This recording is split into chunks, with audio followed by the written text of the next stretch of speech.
Hello mga beshi, magmamarinate po tayo ng ating crispy chicken joy. Ayan po, naglagay po tayo ng asin, ng powdered paminta, ng powdered na garlic. Ayan mga beshi, maraming powdered na garlic para mas malasa.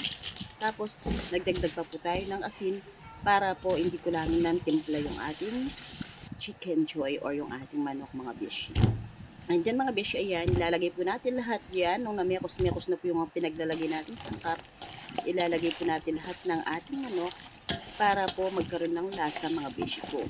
Tapos po imimix po natin siya, isa-set aside po natin siya ng 1 hour bago po natin siya lulutuin. And then mga beshi, magre-ready na po tayo ng harina at ng cornstarch. Pag mix-mix po natin yan, yan po yung ating gagamiting pinaka-breading ng ating chicken mga beshi. Ayan. Bali yan mga beshi, hindi ko nalalagyan ng asin ng iba pang sangkap dahil kumpleto lasa na po yung ating manok. Tapos yung mga beshi, transfer ko yung minekos-mekos kong harina at cornstarch sa isang plastic.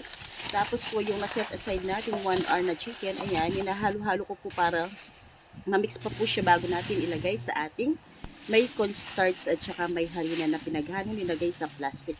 Kaya dyan po nilalagay sa plastic para po isi-shake ko na lang siya, hindi tayo mahihirapan, hindi dumidikit sa ating kamay o sa ating tong. Ayan mga beshi.